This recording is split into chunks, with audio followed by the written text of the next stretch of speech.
Hey guys, welcome back to my part two to my, oh, there goes my phone, part two to my data maps in SimCity 5. If you didn't see part one, be sure to check that out first. It kind of explains the first few data maps, the first three rows.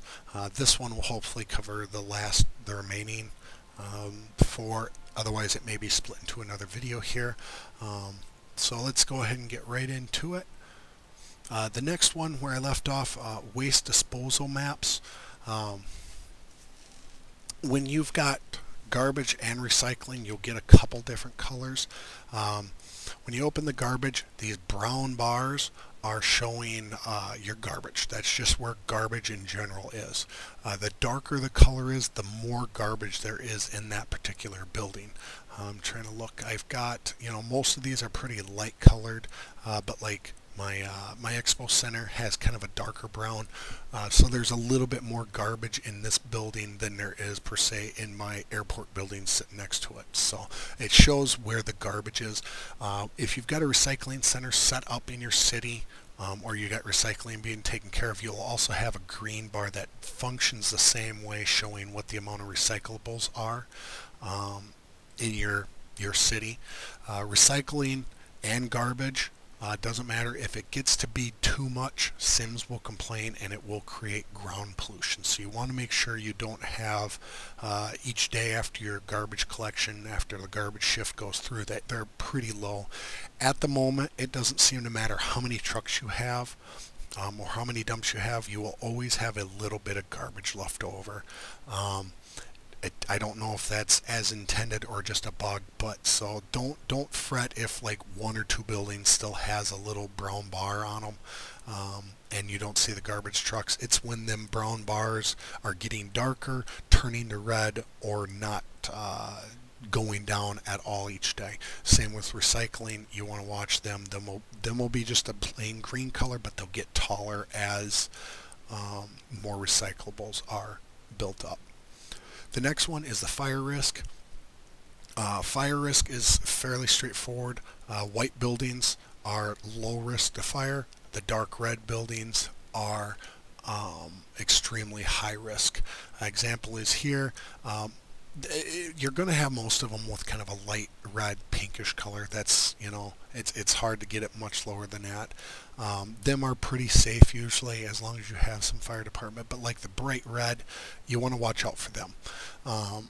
Some of the reasons for that is traffic congestion. If fire trucks aren't able to get out, if you've got a fire marshal in a big fire department and he isn't able to get around, your fire levels will start to kind of go up. If Sims aren't going to school, their level will also go up, so you kind of want to watch that. It gives you an idea of what buildings you got to kind of watch out for. If they get too bad and you have to possibly bulldoze it or something, that's a choice you can make. But fairly straightforward. You can see if you've got buildings that are on fire, you'll have a little icon over them as well, as you can see here, and buildings saved. You can see right here, you can actually see it. This building at one point was on fire and it was put out by the fire department. So I don't think I have anywhere they actually let it burn down or it's on fire, so I can't show you that one, but you'll see similar to that little green icon there, the saved, you'll see a little fire symbol almost. So you then have your health maps. There's a little bit more to these, a few more icons. You've got your purple, which are injured. You've got your orangish, which are sick Sims. Then you got the amount of patients that are in your hospital. You got the amount that are being treated. You have germ levels, and then you have your past events. Germ levels, I'll start there because I can get that pretty clear. You got air pollution, water pollution, and ground pollution, or ground and water basically being the same. Garbage, all contribute to different types of germs.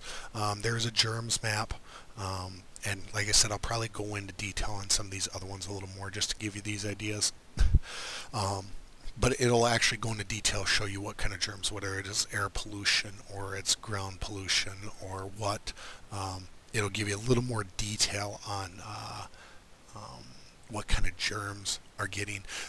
Events or past events, you can see where you've had like people dying or people who are always sick or constantly injured. It gives you an idea to see if you have to adjust your roads or if you have to put a clinic around the area, if you may need more ambulances. That's what you want this map for, is to show you. And example here, I'll just show you I've only got a little clinic here, but you can see treating, there's 10 injured, and so that would be 4 sick sims. And it kind of gives you an idea. You can see if you need to add more waiting rooms, if you need to add more ambulances. You can see I got a 6 sim here, so they can, one of two things, they can either walk to the hospital, or if it gets real bad, then an ambulance will get shipped out to them. So next one is the fire, or not fire, but the police. When you first lay down a police department, the whole area is going to be basically white.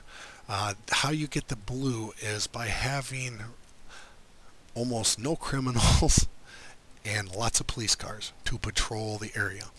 If they're not out arresting, they are out patrolling, and the more they patrol, the more blue you get. The blue is good. That means it's basically covered. There's not going to be a lot of crime. And then you've got the flip side, which is red. Red or orange red means there's a lot of crime going on there. The police aren't patrolling it enough. You may need more patrol cars. You might have to look at traffic because cops might be getting backed up. So you kind of want to watch that. And then you have your past events, and it shows you the icon for each of them. They start low, and they get more and more serious. You want to watch the criminals. Make sure you keep the criminals at the low levels. Basically, if a criminal comes into your city, does a crime, doesn't get caught, goes home, his next crime will be more severe. Let's say he starts with shoplifting. His next crime will be tax evasion or arson. If you don't arrest him there and he gets away with it, his next one will be robbery or murder.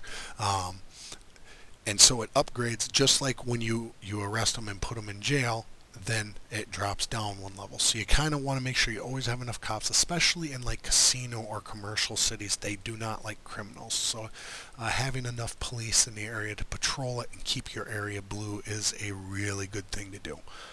So education map, well, I can kind of show you here. It's fairly straightforward. Again, you've got gray, uneducated, medium, the kind of in the middle is like a light green, and then dark green means they are educated. Then you've got, I don't have it in the side, but you've got the purple bars here, and then you'd also have green bars. Purple means them are students that are not in school, whether it's because there's not a school in the area, the regional play is not working correctly, which seems to be the issue, or you simply don't have enough room in your current school in your town. You'll see that you're getting these purple bars. Your goal is to have no purple bars during the school hours. That's basically meaning all the students are getting to the school, they're being taught, and then once they're taught and they continue back home, instead of this purple bar, you'll see a big green bar. It'll be sitting there. It'll show that they're enrolled, they're being educated, and that's what you want to have depending on your city layout. So again, it's kind of dependent on what you want to do. Me, this town wasn't supposed to have residents, but the regional play being broke, I had to put some in here, otherwise I wasn't going to get things working, and my town is still screwed up. So continue on the germs map. You can see your low is a white, and medium kind of germs are a light reddish, and then a lot of germs is really dark red.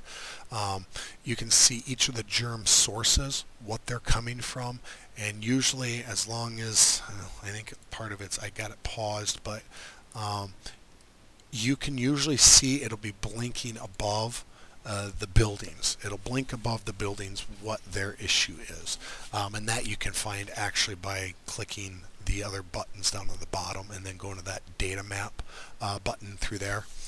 But there's your germs. You want to keep an eye on that if you're trying to keep your health in check. To get an idea of what it is. You know, you might be getting complaints that your Sims are constantly sick. You're like, I have plenty of hospital rooms, I have plenty of ambulances. Well, you might look and you might see that you've got a shit ton of ground pollution or a crap load of air pollution. Okay, well, that's why they're constantly getting sick, so I need to figure out what I got to do to fix that. And then you continue on, whether it's putting trees down, putting more recycling down, or garbage trucks down, you know, to take care of whatever the issue might be.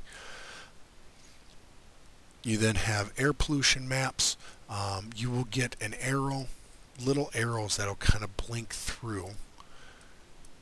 If I can get it to work here. Of course not. Go figure. You'll see little arrows, and you'll see brown, light brown to dark brown blotchy areas on the ground, and you can actually see them moving along the ground. It's basically air pollution coming in. It'll show you little arrows kind of pointing which way it's blowing out to. So you can kind of use that to help you decide when you're making a city what type of city you're going to build, and where you're going to put like certain things in your city. If pollution's coming in and just catching the edge of your town, okay, well then you know you're going to put your residential further over so it doesn't get nipped. Air pollution, just like wind, does kind of move a little bit, so you kind of want to make sure you have enough leeway room in there, but that will show you your air pollution. Your ground pollution maps, again, the buildings making pollution all the way down to, or all the way up to the heavy kind of pollution. It'll start red, turn into a darker kind of color. That's what's creating lots of ground pollution, whether it's from sewage or industrial style buildings, or even like you see here, casinos, or once again the garbage issues. All create ground pollution, so you want to watch where you're placing things, and what you're putting around them areas, because like industrial buildings are going to create pollution. There's nothing you can do about it, so you want to make sure you kind of keep your residential area away from it. Otherwise you're going to end up with lots of sick Sims and complaining Sims. Your next one is your wind map. In essence, there you go. You can kind of see them little blue arrows. That's just showing which way the wind's blowing. So you can kind of take in where you're going to put buildings. You know, if you're going to be a dick and make something that's going to pollute your neighboring city, or if you're using that to your advantage to say, okay, well, I don't have another city next to me, but I need a garbage dump, so I'm going to place it down here and I'm going to put a burner with it. Well, all my pollution will just blow out and it won't affect me, or of course the neighboring city, depending on where you're at. Just shows you where it's at, so you know not to place like you know, your burner way up here and then put your residential down in here, and they're going to just constantly get polluted out by the air pollution. Radiation, you'll see sometimes, I think it has more to do with some of the natural disasters, your nuclear power plants, and high-tech industrial buildings. You'll see on the ground, you know, right now I've got nothing, so my ground is all white. The more radiation you have, the redder the ground will get. Radiation can basically only be taken away, I think, trees and time. If you get a big explosion and you've got radiation all over, just time and trees is all you can give it. Anything you build there will constantly get sick or complain, and will just be overall very unhappy. Next one is your bus map.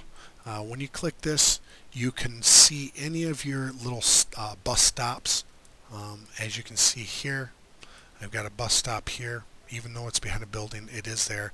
The light blue shows all the people who are actually sitting and waiting at that bus stop, and then you can see your other bus stops along with your depots themselves. It can give you an idea by just watching them for long enough, it can give you an idea of if you've got enough buses, and let's say you have enough buses, okay, well, is traffic backing it up?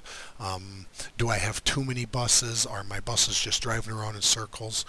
So you can you can look at your map, that's your bus map, and you can see your bus data basically. You can also see any buses that are yours. You can see buses from neighboring cities that are in your town, and you can see where they are all currently at. Streetcar map is in essence the same as the bus map. You can see where your streetcars are, how many people are waiting. Like in my situation, I actually probably could put more streetcars because almost all of my stops are full, or really high up. So I've got almost too many people waiting for it, so I want to add in more streetcars. Pretty straightforward. You know, I showed it in a previous video where them additions are for that. Trans is your trains, your train depots, and as you can see, I've got in this city, I've got 4 different depots. You can see on the rail itself, the one train is a neighboring city, and then 2 other trains that are sitting here or coming in, 3 other trains are my own. Each depot will show you the amount of people, alright, passengers waiting, you know, and as trains come in, that will go down. If that number is constantly high, it shows you that you need to add more train depots because you're not able to get enough of the riders out at a time because your trains can only hold so many. So the boat map, it's hard for me to show it here because I don't have any boats in this region even. It'll show you the same thing wherever you place your ferry at, on the water, it'll show you how many residents you have waiting in the blue with the blue bar. Pretty straightforward, just like the trains, buses, etc. The bottom buttons are your resource data maps. This city I took and turned into, like I said, a commercial, but if I wouldn't have, you can see I clicked on the coal button. What that's going to show me is the dark areas here are where there are coal, where there's coal in the ground. So if I had originally decided to go with this as like a mining town or something, I would have wanted to place my extractors, if that's what they're called in the game, I would have wanted to place them in the middle to try to get the most amount. And as time goes on, these will deplete down and eventually run out. I don't believe there's a replenish on them, so once they're gone, I think they're gone. I could be incorrect. And that's a light gray to a dark gray color. The ore map is done the same way except for different colors. And it's usually a little more sporadic how ore is laid out, but as you can see, you've got the reddish orange to a real light reddish color. The darker the color is, the more of that mint material there is in that area. And then you've got oil. I don't believe I actually have oil in this city. Oil is the same way except for it's black. The blacker it is, the more oil there is going to be in that area. Sometimes you can get towns that just have one massive black area in it, and then you got other ones where there might be a little blackness here and a little blackness down here, just to kind of show you, and you'll have to put up different refineries and whatnot. Your trade depots are just to basically show you where your trade depots are. I'll go ahead and load that up on my other map. So trade depots, it goes in and shows you the different resources that you have, and it's all represented by different colors and the bars. So I'm just going to use this one down here as an example. It's just the easier one. This is a trade port. I've got 4 different storage units on them. One has 100 tons of raw ore, one has 15 tons of coal, another storage with 100 tons of raw ore, and then I also have a freight that has nothing in it. And each depot will be different depending on what you have in it. I've got a depot over here that deals with the plastics and electronics processors. Another one over here that deals with computers. This is my electronics town. As you can tell, I got a buttload of money. I actually had like up to, I think, almost 50 or 60 in there, but I've been shipping them over to the other towns. So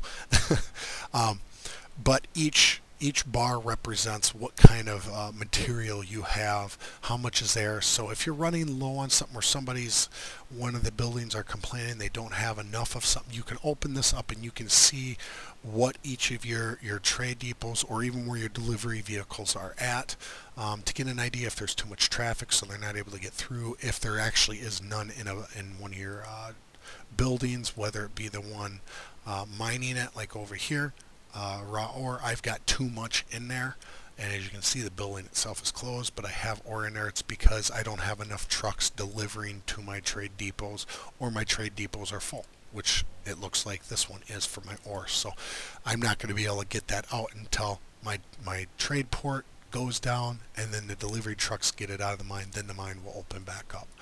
But it can show you why it's happening. You know, at first I was looking, I'm like, okay, I got a closed full storage. Well, why is it full? All right, well, I'll add another delivery truck, and I did that, and I ended up adding maxing them out at one point, and it did no good. So I got to looking at it, and sure enough, what the problem was where it was delivering it to was full. It couldn't put it anywhere, so it won't deliver it.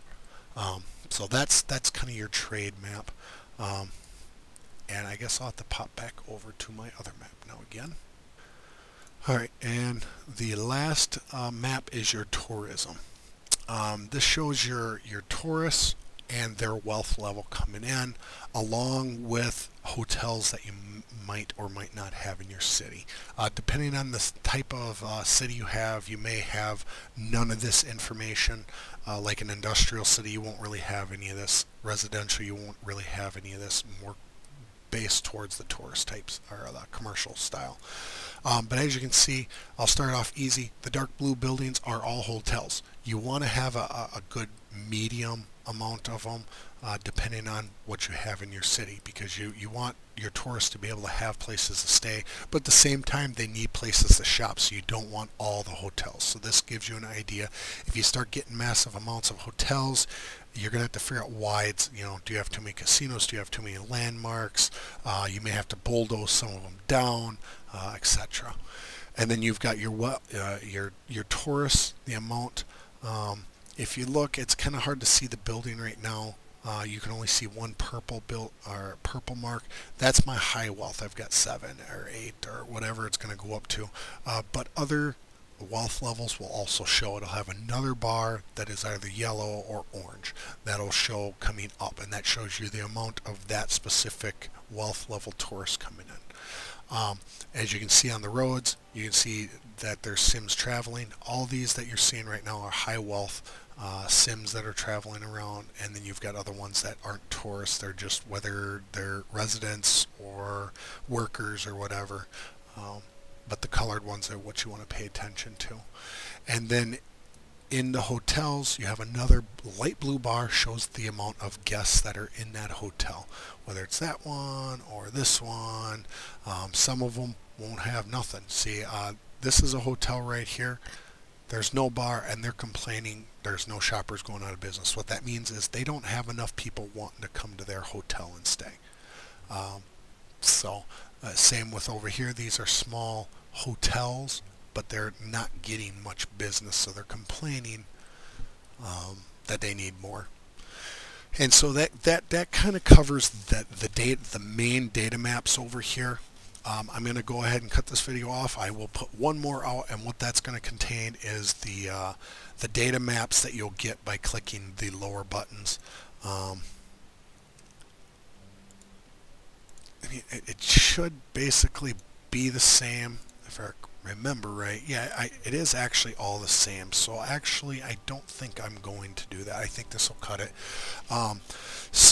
Again, all these buttons down here, the data maps that you find inside Subwise here, are the same map, or are the same data maps you'll find here. It's just they're kind of categorized, geared more like this one towards the health, or this one more towards the fire and police and so forth. So hopefully that helps you guys out. I think I got all the data maps. I think I basically pretty well explained. Some of them are pretty self-explanatory. They have a lot of different information. You want to watch that information. It can really help you out. You know, when you're trying to figure out why something is going a certain way or why your sims are reacting a certain way, you can adjust accordingly to what you need to add or remove from the city depending on what your data maps say. So hopefully you enjoyed. Hopefully this was helpful to you guys. Be sure to sub to the channel if you want to see more videos. I'm going to continue playing some more Simcity here. They've got the patch coming out within the next week or so. Hopefully that will, the major 2.0 patch, so hopefully that will help some of the major issues going on. The game will become a little more enjoyable, a little better to play. And I've also got a couple other games that I'm going to play around with. I might do a couple Let's Plays, a couple older games actually that I'm going to try out that I never played but still are pretty good games. So they're not old like 10 years ago, but they're, you know, might be a year or two old. So I've got a stash of games that I've bought through time, and some of them I just never have played. So I'm going to go ahead and get them in there for you. So again, once again, if you enjoyed this video or any of my other ones, please be sure to sub, put a like down below, add a comment. It does help a lot. It shows that you guys are enjoying the videos. If you got any questions, critiques even, things I've said misspoken or had correct, please miscorrected, please correct me on them. I don't get fussy. I'd rather know how to do something correct than doing it wrong and passing that information on to people incorrectly. So until my next video, thank you very much for visiting. Peace.